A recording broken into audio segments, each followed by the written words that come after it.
lost.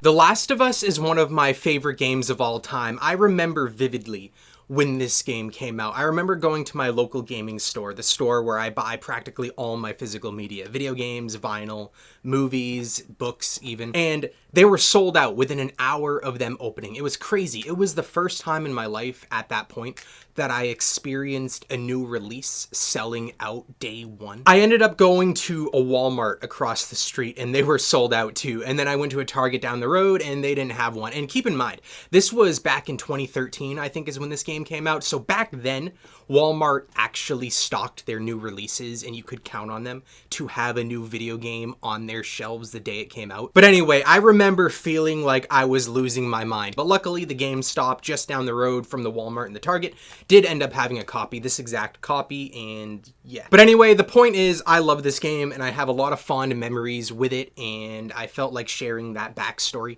I don't know if it added anything to this video, but there's some context that you probably did not need. But anyway, obviously when The Last of Us Part 2 was officially announced and we saw that phenomenal first trailer, I lost my shit. It was one of the most anticipated releases of my whole life.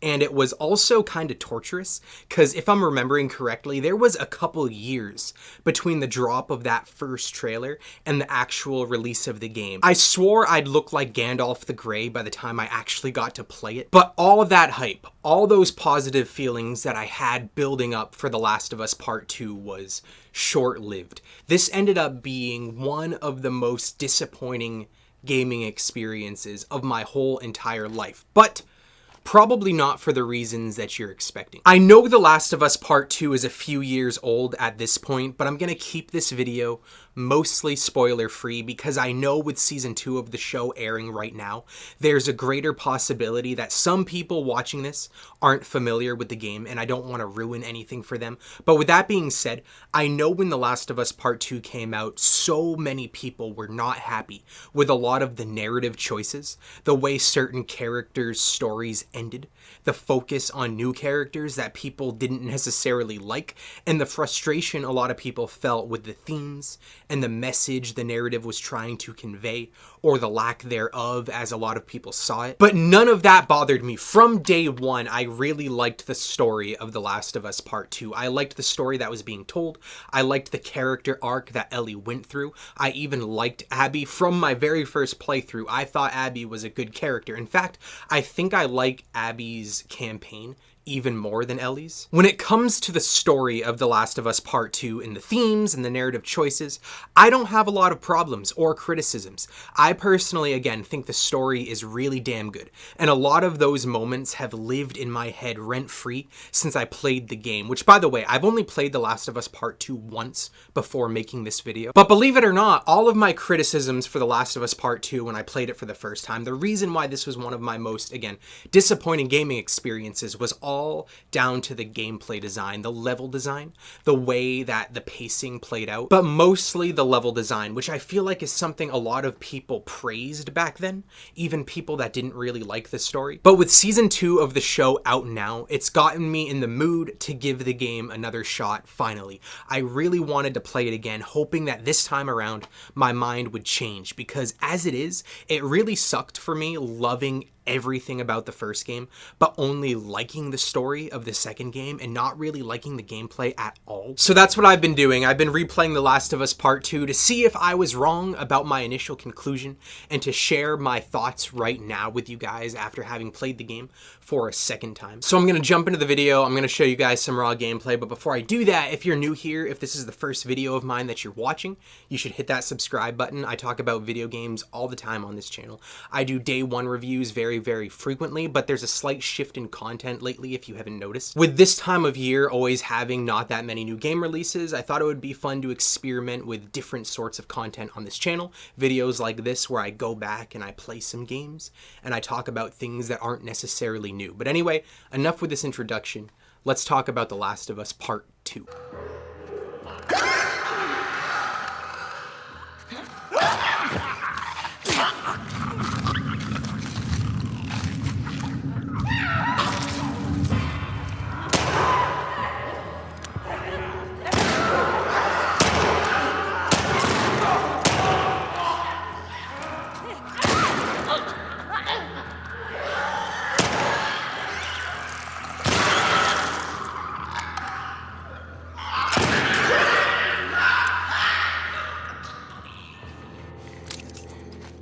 Okay.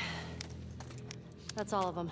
Before I talk about my current thoughts and opinions on the game, I want to talk a bit more about my initial thoughts after I played it for the first time, so you can know exactly what I didn't like and why and what I was hoping would change this go around. But one of the things I loved the most about the original Last of Us game was the level design, how it was always changing up and it always managed to feel fresh the entire way through. There really was never a dull moment with that game. The opening levels in Boston felt so different from the levels that take place in Pittsburgh, and when you're in Pittsburgh, it once again changes up drastically when you go below ground and you team up with Sam and Henry. Then there's a section of the game that takes place during the winter with the cannibals, not to mention Billstown. You get the point. The game was just always changing things up, keeping us on our toes with great level design and countless cinematic moments that gave it a narrative to match. But when I played The Last of Us Part 2 for the first time, it felt like it had almost none of that. Don't get me wrong, it had its memorable moments, but it felt like the story was too little butter spread over way too much bread. And the level design I didn't find good enough to pull me through. It felt like I was doing the exact same stuff over and over and over again. It felt like every single level was kill enemies, then open a million drawers to collect scrap, then do it again, but this time on a city corner, now again in a TV station, now again in a parking garage. It just felt tiring how every area, every level felt like it was designed the exact same way, just in a slightly different location. And at the time, it didn't help at all that 90% of the game took place in Seattle, so the locations felt really similar to each other. Where in the first game, it's a cross-country trek, so you never got bored of what you were looking at. I got really bored really fast in the second game, being in the same city the whole time, and there weren't as many cinematic moments that kept the pace flowing like in the first game. Again, in the first game you had great moments like Joel being hung upside down, pushing the truck in Billstown as the infected are chasing you, the gymnasium battle with the bloater, being ambushed in Pittsburgh, everything with the cannibals. Again, I know I sound a bit like a broken record, but there were just so many great story beats. And there were great story beats in the second game as well. I said I always liked the story, but it hurt the overall experience for me the first time around, feeling like I was playing hours upon hours upon hours of boring level design before I got to anything noticeably memorable. It felt like there were 1,000 pieces of scrap collected and 500 enemies shanked in between each of the moments that actually stood out. Also, it felt like the game was way too long. I remember during my first playthrough, I was begging for the game to be over soon, and then when I thought it was finally over, I was thrown into a whole second campaign with Abby, which, don't get me wrong, that was dope as hell. I don't remember any of the marketing telling us that there would be 2 full campaigns. I certainly wasn't complaining, especially since I think I ended up liking Abby's campaign more, like I mentioned. But again, at the time, the game just felt so bloated and without enough memorable gameplay moments to keep me thoroughly engaged, and the story moments that were interesting were too few and far between.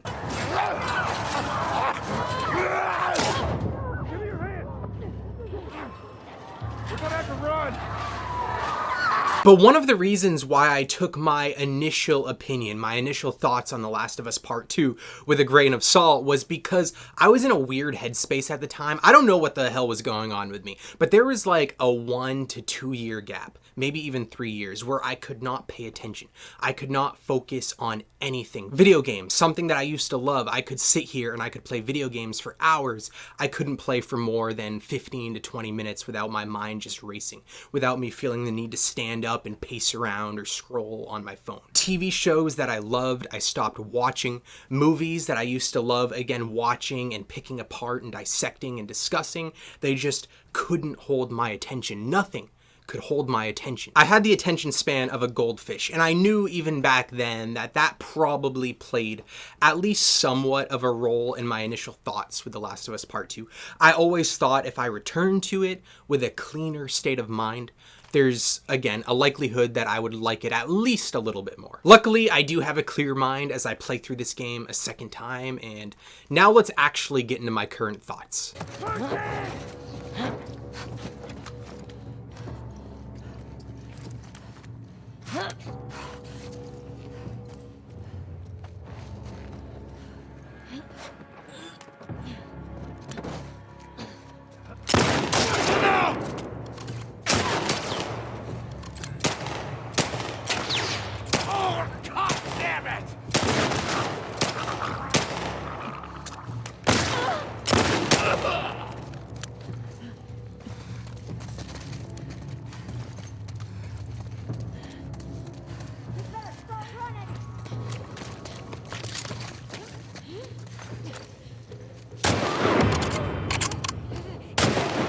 The first thing I found myself really appreciating this time around was how beautifully crafted and visually stunning the world is. I knew the game was pretty back then, but holy hell, so much of its beauty just didn't resonate with me back then.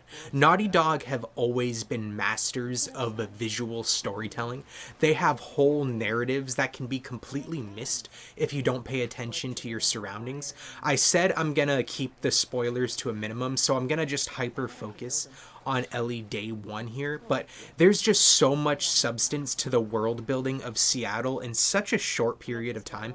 You get to the city and you see the Fedra bases just like in Boston from the first game. You get some voice lines of Ellie and Dina putting the pieces together and learning about the w.l.f. and how they were formed, and there was essentially a whole war, a civil war between them and Fedra, a war in which the w.l.f. ended up winning. You get that story told to you, but it's fleshed out so much more by just looking around and by piecing shit together yourself, looking at the war scenes and the dead bodies and reading the notes that you find, and how that then slowly transitions into a visual story about the w.l.f. becoming sort of tyrannical in their own right, and they're currently being challenged by a different group called the Scars or the Seraphites. Now, I'm not going to start regurgitating the whole plot line and all the lore, but my point is that there's so much story being told throughout the whole game. I just wasn't paying close enough attention the first time to truly appreciate how well done it was. Again, one of my biggest complaints was that I loved the main story and the core narrative beats, but I felt they were too few and far between again. But this time around, the visual storytelling in those in-between moments was more than enough to keep me hooked the whole way through. Don't. Got you!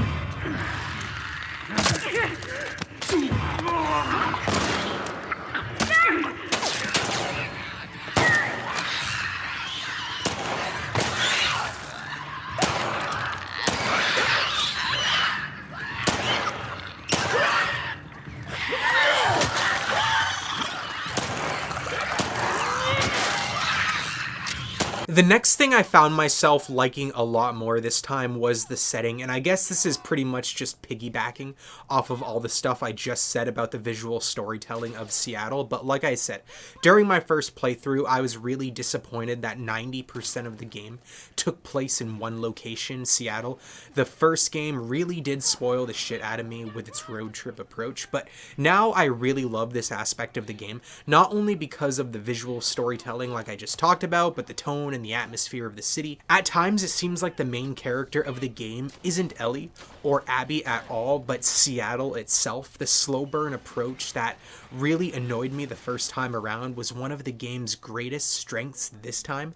I loved just getting immersed in the city. My opinion on this aspect has completely flipped 180. The next thing I want to talk about, an aspect of the game that once again went from bad to really good in my mind, is the level design.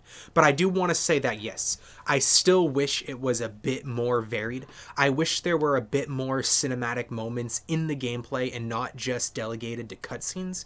Again, the first game had so many moments in the gameplay that stuck out and felt like mini climactic moments sprinkled throughout the whole playtime. Again, pushing the car in Bill's town, navigating the burning bar in the cannibal town, just to name a few. I still wish The Last of Us Part 2 had more of those moments in the gameplay, but with that being said, the core level design I found to be a lot more fun this time around. Yes, I still think it often feels like the same level over and over and over. You're dumped into an area, there's a few human enemies and a few infected. You dispose of them how you please while you make your way to the other side of the level, then rinse and repeat. The first time around, I found this process to be so tiresome after a while, but this time, it never really got old, and I really, really loved it every time I was thrown into one of these situations, because this time, I found it fun as hell just fucking around in these levels and finding creative ways to kill people or kill the infected. More often than not, I would just throw a bottle or a brick next to some human enemies and watch them get swarmed by infected, and I'd sit back and watch some surprisingly intense NPC versus NPC battles. It was way more entertaining than I feel like it had any right to be. Then when I did kill people myself, I was just constantly awestruck at the amount of detail in every sound effect, every animation, the sound in their voices when they got shot, the sound effect when you stab them, the insane just sound design during hand-to-hand combat. Not to mention the facial animations. It's crazy. It's batshit insane, actually. The Last of Us Part 2 might be the most detailed game I've ever played when it comes to how much was put into almost every single aspect of the whole presentation of this game, and focusing on all that detail, all that passion and effort made these combat encounters so much more fun than they were the first time I played, and made the world of Seattle so much more than it was before. I want to take a break from talking about the actual game right now and show off the physical editions of The Last of Us. I know in the intro I showed off the standard PS3 version of The Last of Us Part 1 and then the standard PS4 version of The Last of Us Part 2.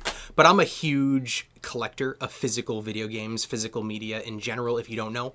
And these are two of my favorite pieces in my whole collection. But The Last of Us Part 2 Remastered, the w.l.f edition for the PlayStation 5. I love this thing. I actually have a video on this channel from a couple years ago, where I unboxed this when I got it. You should check that out if you're at all interested. And then I also have the Firefly edition of The Last of Us Part 1. I didn't know this thing existed when it came out, and I regret not knowing that, because the PS5 version of this sells for hundreds of dollars, and I still want it. But even though I couldn't get the PS5 version, I still wanted some version of it in my collection. That's why I got the Steam version, even though I don't even have a gaming PC. I think it would be really cool if PlayStation started releasing a lot of their exclusives in this premiere format, kind of like a boutique label. I don't know if you're into physical movie collecting, but there's boutique labels like Arrow Video or Scream/Shout Factory or Umbrella Entertainment, where they release like premiere editions of movies. I think it would be really cool if PlayStation started doing that for video games with their exclusives, release more things like this. Something about The Last of Us Part 2 that I always liked, but it was even better this time, was the cast. Ever since I played the game originally, I found the characters to be incredibly memorable. I thought about them quite often in the years since. I swear, like at least once a week, as weird as it sounds, I'll find myself just lost in thought, thinking about some of the phenomenal writing and some of the great character moments in this game. And that includes characters that didn't even have much screen time, by the way, like Jesse or Isaac. But this time around, I liked them even more because I went into the game already liking them, you know what I mean? Like the first time I played, I didn't know who Dina was. I didn't know who Jesse was. I didn't know Abby. I didn't know Owen. Most of the playtime was spent winning me over, and honestly, I don't even remember if they fully won me over during that initial playthrough, or if it was just a case of me learning to appreciate them more and more, the more that the story and the narrative lingered in my brain after the fact. But now, during this playthrough, it was a lot more enjoyable spending time with these characters. Like, as soon as the game starts, I like Dina. As soon as I see Abby, I like her, which makes the conflict between her and Ellie even more conflicting in my mind.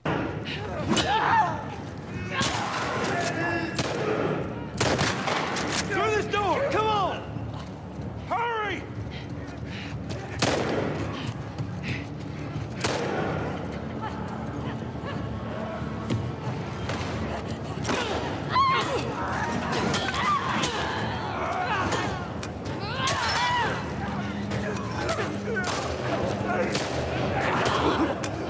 But yeah, as you can tell, my opinion on The Last of Us Part 2 has changed pretty drastically, and I'm really, really happy about that. Because again, I love PlayStation exclusives, but I feel like they often drop the ball with their sequels, especially lately, not just with my initial thoughts on The Last of Us Part 2, but even like God of War Ragnarok. I love God of War 2018. It was my game of the year when it came out, but I had a hard time getting into God of War Ragnarok. I thought it was a noticeable step down in almost every regard: the narrative, the gameplay, the level design. And Spider-Man 2018 is one of my favorite video games of the PS4 generation, and I really like Spider-Man Part 2.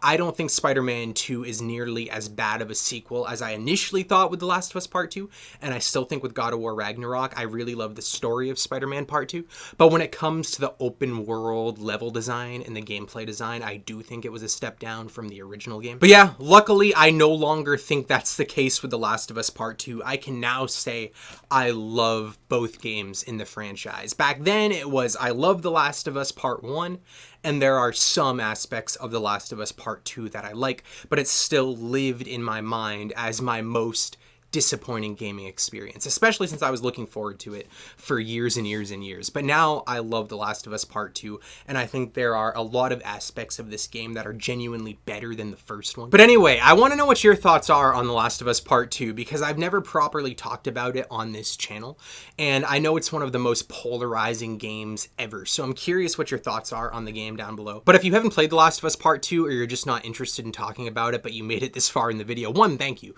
But second, let me know what game in your experience got drastically better the second time you played it. Like, you may have been underwhelmed with it or straight up didn't like it the first time you played it, but then you returned to it and you liked it a lot more. But yeah, once again, just thank you for watching, especially if you watched this far, and I'll see you guys in the next video.